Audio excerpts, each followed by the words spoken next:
vous poser, bien sûr, sur la position de l'État d'Israël dans ce conflit entre l'Ukraine et la Russie.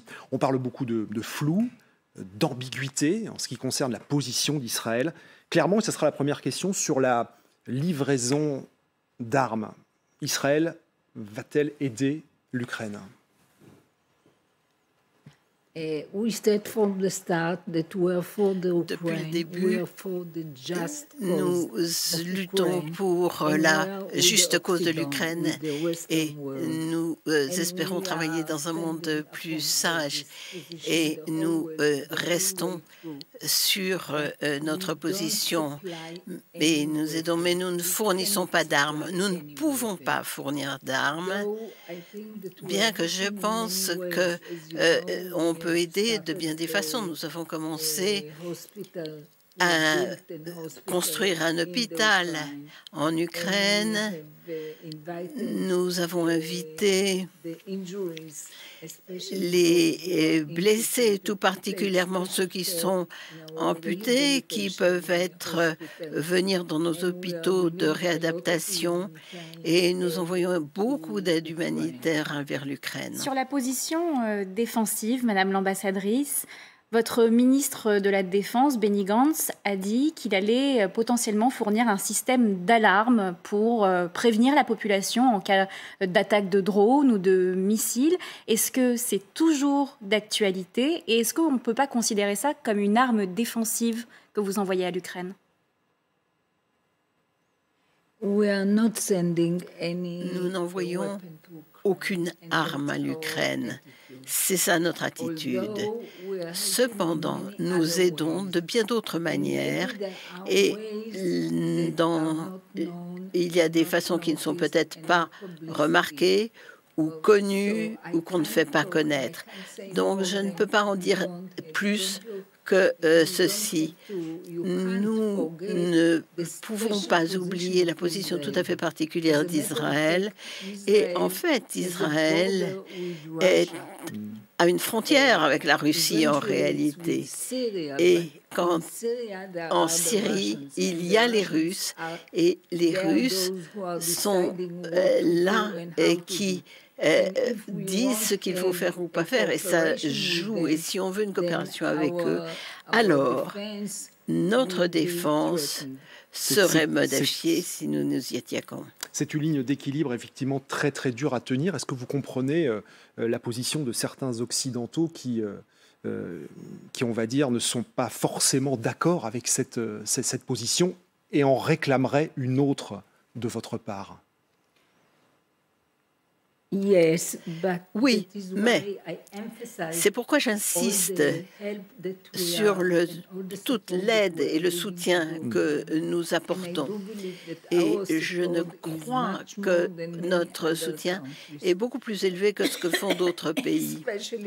Et tout particulièrement lorsqu'il s'agit d'aide humanitaire et d'aide physique. On parle de drones iraniens désormais sur le sol ukrainien. Est-ce que vous considérez l'Iran comme un pays co-belligérant avec la Russie désormais ? Est-ce que vous pourriez changer de position à cause de ces drones iraniens ?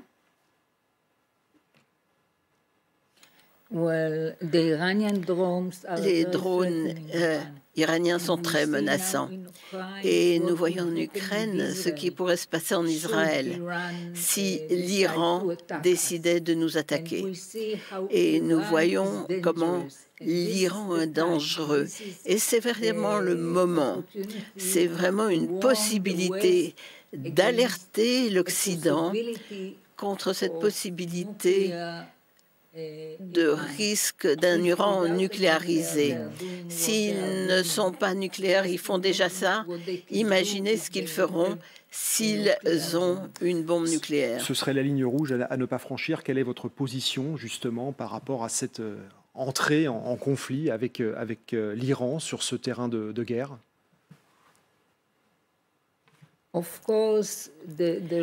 Bien entendu, la ligne rouge, c'est la bombe atomique, c'est le nucléaire. Nous ne voulons pas de bombes nucléaires en Iran et nous allons faire tout ce qui est dans nos moyens pour éviter une telle situation. C'est une situation qui serait très dangereuse, tout d'abord pour nous, parce que l'Iran dit clairement et fermement qu'il veut faire disparaître, éradiquer Israël. Il veut nous effacer de la surface du monde.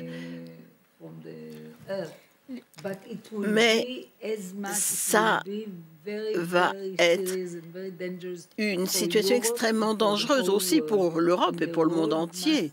Et le monde doit en être conscient. Personne ne devrait permettre à l'Iran de produire une bombe nucléaire. Le New York Times a publié comme information comme quoi Israël aidait sur les données précises des drones iraniens dans le ciel ukrainien. Est-ce que vous confirmez cette information? Je ne peux pas confirmer. Vous ne confirmez pas cette information. Est-ce qu'Israël, d'une manière ou d'une autre, apporte son savoir-faire, sa compétence en matière de défense antiaérienne à destination de l'Ukraine? Je crois que j'ai dit, nous sommes en faveur de la cause ukrainienne et nous sommes avec l'Ouest dans toutes les questions qui ont trait à l'Ukraine, à cette guerre, mais nous ne pouvons pas les aider avec des armes. Et si nous les aidons, on ne peut pas en parler. Donc, il n'y a rien que je puisse ajouter à cela. Nous avons compris que vous avez besoin de la Russie, notamment dans le ciel syrien, pour contrôler encore cette région avec laquelle vous avez bien entendu une frontière. Maintenant, j'aimerais vous poser une question concernant les oligarques russes qui sont sur votre territoire. Vous avez été accusé de protéger certains d'entre eux, notamment juifs. Est-ce que c'est une accusation que vous prenez en compte? Nous ne donnons pas aux oligarques en Israël aucune chose qui ne soit pas autorisée. Nous avons maintenu la totalité des sanctions et notre banque, la Banque d'Israël, a publié des ordres tout spécifiques sur la façon de les traiter et la façon de traiter leurs comptes à la banque. Donc en réalité, nous combattons très fermement pour maintenir la totalité des sanctions, même si les oligarques sont également nos citoyens. Mais nous ne faisons... You're not helping them, vous les aidez pas. Nous ne les aidons en aucune façon.